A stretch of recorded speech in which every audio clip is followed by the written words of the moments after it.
When you get busted for narcotics in Arlington or this area, the second place you see, right after the inside of a squad car, is this door, the door to the jail office. Just inside, down the hall and down some stairs, is an assembly line type affair, a place where they plan to process in up to 100 people from a narcotics raid to be made tonight in Arlington. And it may come off yet. It won't be until after this newscast, probably. There have been a number of narcotics agents out since 6 o'clock this afternoon, but the word has also been out since 6 o'clock this afternoon. Tarrant County District Attorney Doug Crouch called newsmen and gave them press releases saying that the narcotics raid was going to be made. This is the way he put it.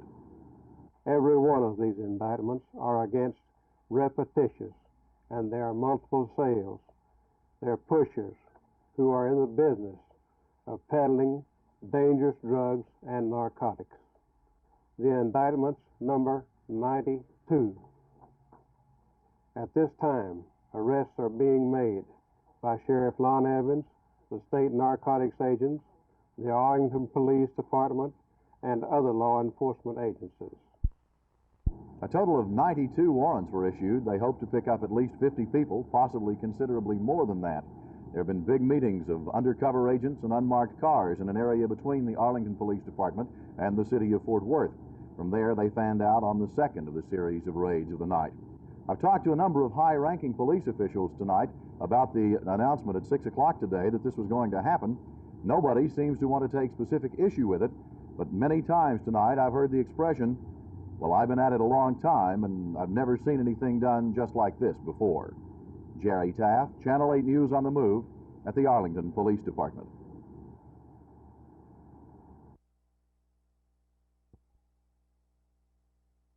The proposals were outlined by Charles Meeks on behalf of the Dallas Association of Small Businessmen, the group which led the successful fight against the interim sign ordinance. Meeks proposed that the city maintain the status quo until a new ordinance can be prepared, that compliance be voluntary, and when a new ordinance is written, that comments and suggestions be solicited before the ordinance is reported out of the committee. Meeks later told Channel 8 News that the idea of voluntary compliance is the key to a workable sign ordinance in Dallas. I believe that we can have a workable sign policy in Dallas if we will develop means of voluntary compliance, because I believe that the city government is so limited in what it can legally do constitutionally that only a voluntary system of beautification is possible. As for the three proposals presented by Meeks to the Sign Advisory Committee, no action was taken on them. According to a committee spokesman, the presentation by Meeks was simply one of the steps in educating the committee on how it can draw up a workable sign ordinance for Dallas. An educational process, the spokesman said, which will require months, not weeks. Jack Hill, Channel 8 News on the Move.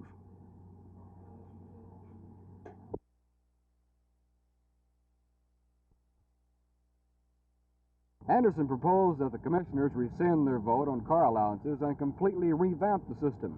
That brought the wrath of Commissioners Skeet Richardson and Dick Lewis down on Anderson. Both call Anderson's proposal strictly a political move.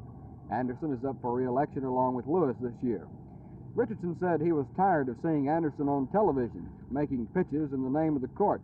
Anderson walked out at that time, saying Richardson was only mad because he had been upstaged. Commissioner Richardson said if the court is going to reconsider the car allowance system, it should not come until a study is completed. The Little Red Pump and the car allowance system have been hot issues since budget hearings began late last year. Commissioner Lewis said bringing the matter up again at this time is silly. The Little Red Pump, as it's called, but it's actually white, has been used by people who shouldn't, according to commissioners. Even private campers and boats have been seen filling up with county gasoline. The battle of words between commissioners ended today with a comment by Commissioner Richardson. He said, "No wonder people think we're fools up here. Come every election year, we act like fools." I asked him what was accomplished by the arguments and accusations today. He said nothing. Jim Green, Channel 8 News on the Move in Fort Worth.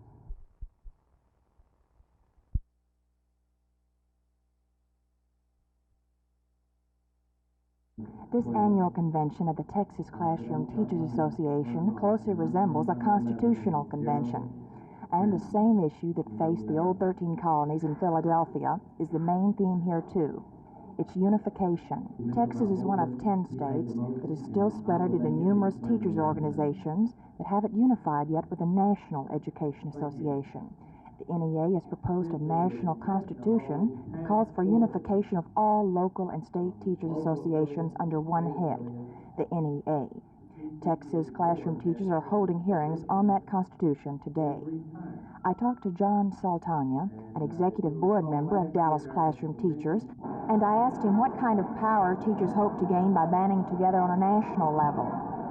On the national level, teachers hope to have to face the crisis that public education will face. Certainly, we want to get more involved in the political aspect of the politics in Washington. We want to get more, have a say-so in concerning working conditions, wages, and so forth. Teachers need to decide this for themselves, because when politicians or some administrators decide for us, they really don't do it adequately. Is the TCTA going to become an independent organization, or is it going to join the Texas State Teachers Association? Well, this is a big issue at this convention. They have the option of becoming an independent organization, which means that they're strictly on their own, and the future must be decided by them. This is the issue that must be decided at this convention tomorrow. So the 1,200 Texas delegates attending this convention face a number of controversial questions. Do Texas teachers want to unify with the teachers in the 49 other states so teachers can have an important voice on such issues as teachers' salaries and desegregation? And a question that hits closest to home. Does the TCA want to affiliate with a larger and more powerful Texas Teachers Association, or risk a very uncertain future? They have until tomorrow to decide that question. Martha McIntyre, Channel 8 News on the Move.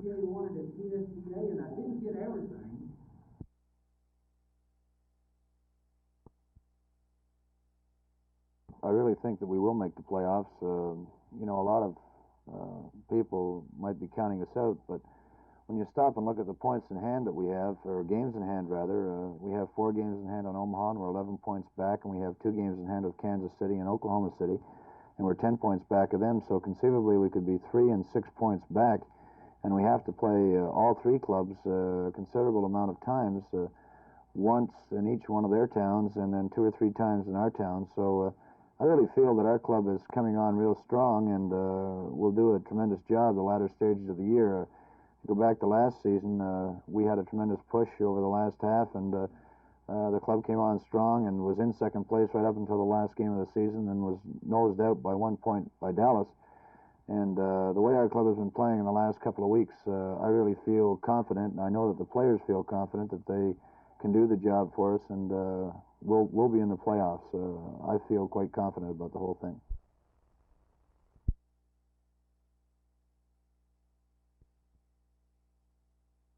Well, we have 6, 7 fellows that we play quite a bit. Have a guard named Dwight Carrington. He's small, but he does a tremendous job. And Alcee Jackson at forward. And then we have Norvell Miles, another guard.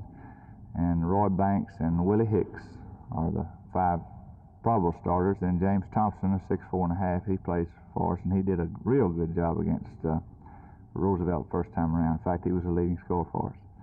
Do you fellas rip and run a great deal? Well, we like to get the ball down the floor and score quick if we can. If we can't, we'll sit up and run an offense. Would you say that your 69-66 victory over Roosevelt to date has been the highlight of your season? Was it your best game? Well, in district, yes, it was our best game. What are your thoughts on stopping Ira Terrell? While you will not be involved with him directly, you'll be out and he'll be in under the post. You think you can contain him this time? Yeah, we're going to play a sagging defense on him and sort of let the guard shoot outside and hope to get the rebound, but I think we'll contain him. What's your favorite type of game? The rip and run? Yeah, running. Rip and running. Where do you like to shoot from?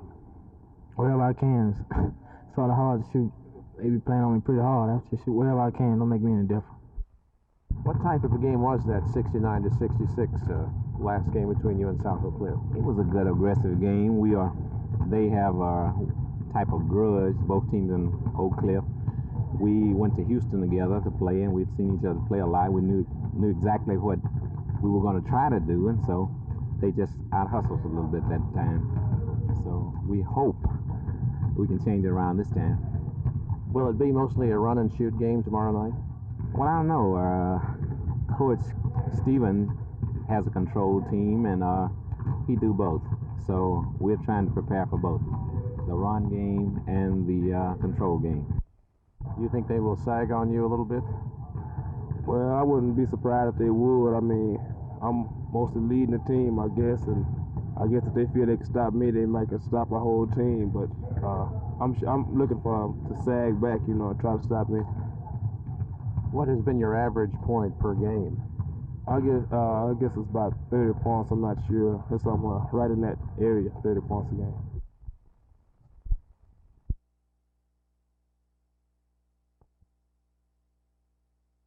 At the Wilshire Elementary School in Euless, the Zoof is here.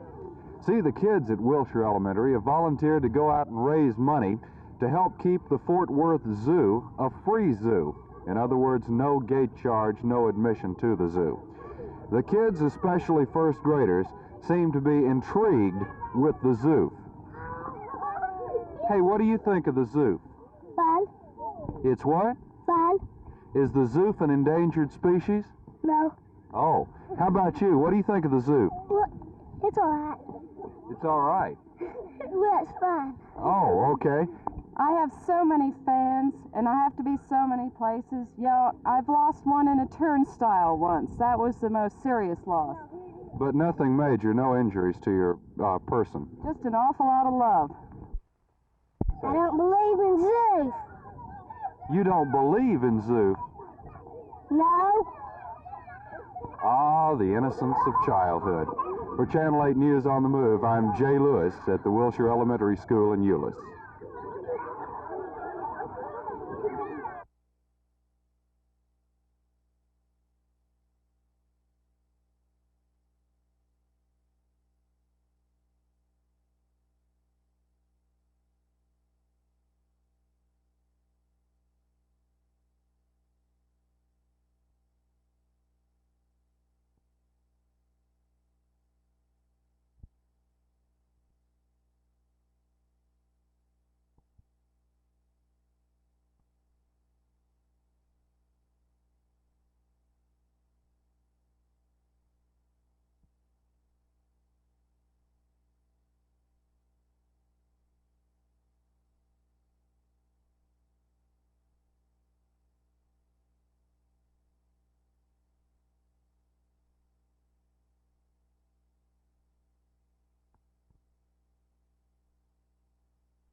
Form of the human species is the pusher, and my office will expend every effort to remove them from Tarrant County.